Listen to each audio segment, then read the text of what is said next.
বর্তমানে গরম থেকে বাঁচার জন্য আমরা এসি সেটআপ দিয়ে থাকি বা এয়ার কন্ডিশনার রুমে ইনস্টল করে থাকি। কিন্তু এই এয়ার কন্ডিশনার কিভাবে কাজ করে? আজকের ভিডিওতে আমরা সেটাই জানবো যে একটা এয়ার কন্ডিশনার কিভাবে কাজ করে, কিভাবে এত দ্রুত আমাদের রুমটা ঠান্ডা করে তোলে এবং কিভাবেই বা ঠান্ডা বাতাস তার মধ্যে থেকে বের হয়। তো হ্যালো বন্ধুরা, আসসালামু আলাইকুম। আশা করি সবাই ভালো আছেন। চ্যানেলে নতুন হলে অবশ্যই চ্যানেলটা সাবস্ক্রাইব করবেন আর আগে থেকে করে রাখলে অনেক অনেক ধন্যবাদ। তো চলুন শুরু করা যাক আজকের ভিডিও।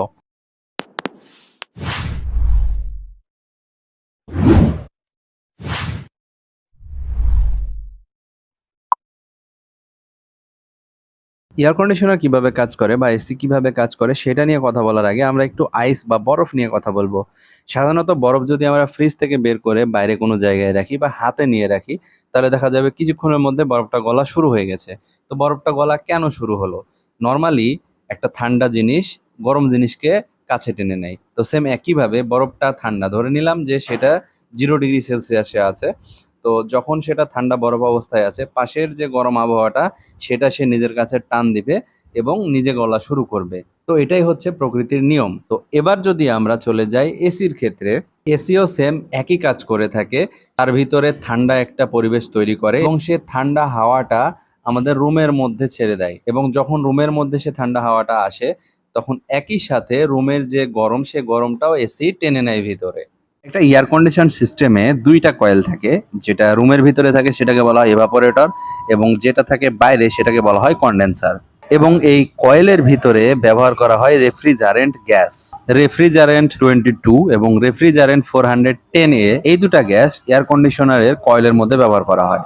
রেফ্রিজারেন্ট গ্যাসটি সবসময় এই দুইটা কয়েলের মধ্যে লুপের মতো প্রবাহিত হতে থাকে। ইভাপোরেটর এবং কন্ডেনসার কয়েলের লুপের মধ্যে যুক্ত থাকে একটা হচ্ছে কম্প্রেসর আর একটা হচ্ছে এক্সপেনশন ভালভ। কম্প্রেসর যুক্ত থাকে কন্ডেনসারের আগে এবং এক্সপেনশন ভালভ যুক্ত থাকে কন্ডেনসারের পরে। কম্প্রেসরের কাজ হচ্ছে রেফ্রিজারেন্টের প্রেসার বাড়িয়ে দেয়া এবং অতিরিক্ত গরমে পরিণত করা বা হিট বাড়িয়ে দেয়া, যে হিটটা হবে আমাদের রুমের বাইরের পরিবেশের হিটের চাইতে বেশি। কম্প্রেসর রেফ্রিজারেন্টের হিট বাড়িয়ে দিয়ে সেটা পাঠিয়ে দিবে কন্ডেনসার কয়েলে, এবং কন্ডেনসার কয়েলের মাধ্যমে সে হিটটা রিডিউসড হয়ে যাবে পরিবেশের সাথে, এবং সেখানে যুক্ত থাকে ফ্যান। সেই ফ্যানটা সে কাজটা খুব সহজ করে দেয়, সেখানে অতিরিক্ত তাপটা বাতাসের মাধ্যমে বাইরের পরিবেশের সাথে মিশিয়ে দেয়। তারপর হচ্ছে এক্সপেনশন ভালভ।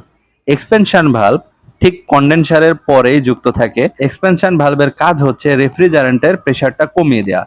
এর প্রেসারটা এতটাই কমিয়ে দেয় যে সেটা সাথে সাথে রুম টেম্পারেচারের চাইতে অনেক ঠান্ডা করে তোলে, যার কারণে সেই ঠান্ডা রেফ্রিজারেন্টটা এক প্রকার গ্যাস বা বাষ্পের মতো চলে যায় ইভাপোরেটর কয়েলে, এবং ইভাপোরেটর কয়েলের সাথে যুক্ত থাকে সেইখানে ফ্যান, এবং সেই ফ্যানের মাধ্যমে খুব সহজেই রুমে কুলিং এয়ার সরবরাহ করা হয়, এবং ঠিক একই সাথে রুমের সকল টেম্পারেচার সেখানে কনজিউম করে বা টেনে নেয়, এবং এইভাবেই একটা রুমকে ঠান্ডা করে থাকে এয়ার কন্ডিশনার। সচরাচর যে এসি গুলো ব্যবহার করা হয় সেগুলোর সাইজ নির্ণয় করা হয় সাধারণত টোন দিয়ে। তো আসলে টোন দিয়ে কি বোঝানো হয়? টোন দিয়ে সাধারণত বোঝানো হয় ইভাপোরেটর কতটা তাপ শোষণ করতে পারবে বা তাপ অ্যাবজর্ব করতে পারবে বা তাপ কমাতে পারবে, সেটার ক্ষমতাকে বোঝানো হয় টোন দিয়ে। ১ টন সমান হচ্ছে ৩৫১৭ ওয়াট। তো আশা করি বুঝতে পেরেছেন যে এয়ার কন্ডিশনার কিভাবে কাজ করে। তো এবার একটু জানার চেষ্টা করব যে এর টেম্পারেচার কন্ট্রোলটা কিভাবে হয়। সাপোজ আমরা 16 ডিগ্রি সেলসিয়াসে এসির টেম্পারেচারটা সেট করলাম, যে রুমের টেম্পারেচারটা এসি 16 ডিগ্রি সেলসিয়াসে নিয়ে আসবে। তো সেটা কিভাবে হবে? তো নর্মালি এসি দুই ধরনের হয়ে থাকে, ইনভার্টার এসি আর নন ইনভার্টার এসি।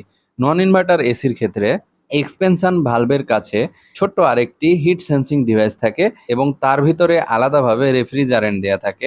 তো যখন 16 ডিগ্রি সেট করব আমরা, 16 ডিগ্রির চাইতে যদি অতিরিক্ত হিট সেই হিট সেন্সরটা অনুভব করে, তখন তার ভিতরে যে রেফ্রিজারেন্ট আছে সেই রেফ্রিজারেন্টটা এক্সপেনশন ভালভের উপরে ঠিক এইভাবে একটা প্রেসার দিবে।